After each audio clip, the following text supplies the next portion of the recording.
మేడ్చల్ జిల్లా కుతుబులపూర్లోని గన్నెమైసమ్మ సర్కిల్లో గల మేడ్చల్ జిల్లా బీఆర్ఎస్ పార్టీ కార్యాలయంలో దీక్ష దివాస్ కార్యక్రమం హాజరైన జిల్లా ఎమ్మెల్యేలు వివేకానంద, మాధవరం కృష్ణారావు, మల్లారెడ్డి, బండారు లక్ష్మారెడ్డి, రాజశేఖర్ రెడ్డి, ఎమ్మెల్సీ షంబీపూర్ రాజు దీక్ష దివాస్ లో భాగంగా పార్టీ అధినేత కేసీఆర్ చిత్రపటానికి పాలాభిషేకం చేసి బీఆర్ఎస్ జెండాను ఎగురవేసిన ఇన్ఛార్జ్ స్వామి గౌడ్ బీఆర్ఎస్ పార్టీతో కేసీఆర్ సాధించిన తెలంగాణ ఏవిని వీక్షించి దీక్ష దివాస్ లో పాల్గొన్న ఎమ్మెల్యే, ఎమ్మెల్సీలు పాల్గొన్న జిల్లా నాయకులు, మండల పార్టీ అధ్యక్షులు, కార్పొరేటర్లు, కౌన్సిలర్లు, మాజీ సర్పంచ్లు.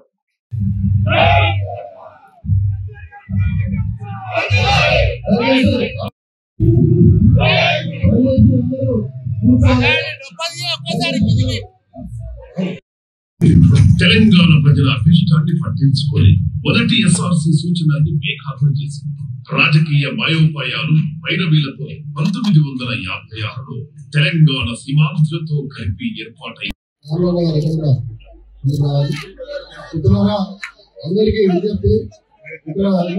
రాష్ట్రం కోసం, యావత్తు ప్రజల కోసం, యావత్తు ప్రజానికాల కోసం మేము తెలంగాణ ఉద్యమం చేసాము. ఆనాడు ఏ పిలుపు అయితే ఇచ్చిందో కేసీఆర్ గారు ఆ దీక్షా దివస్ సందర్భంగా విచ్చేసినటువంటి మేడ్చల్ జిల్లా ఎమ్మెల్యేలకు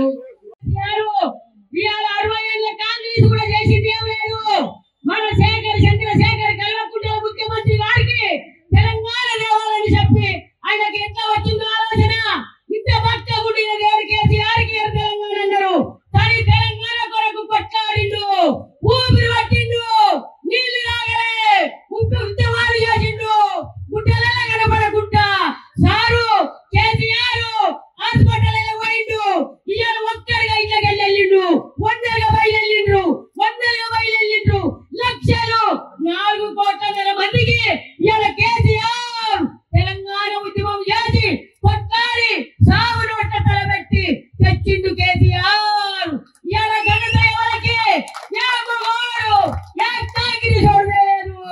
మేమిచ్చినాం అంటుండు. ఏమిచ్చినావు నువ్వు? ఏమి తీసుకుండు మా కేసీఆర్? మీకు దమ్ము లేని పని మా కేసీఆర్ చేసిండు. ఆంధ్ర తెలంగాణ అంటూ ప్రత్యేక తెలంగాణ కావాలని ప్రజల కొరకు కొట్లాడిండు మా కేసీఆర్. ముసలోళ్లకు కొడుకయిండు, ఆడపిల్లల కన్నయిండు, పడుసోళ్లకు మేనమామయిండు, పుట్టిన పిల్లకు తాతయిండు. ఇంటింటికి 6 పథకాలు తెచ్చిన ఘనత మా కేసీఆర్ ది. ఇలా కేసీఆర్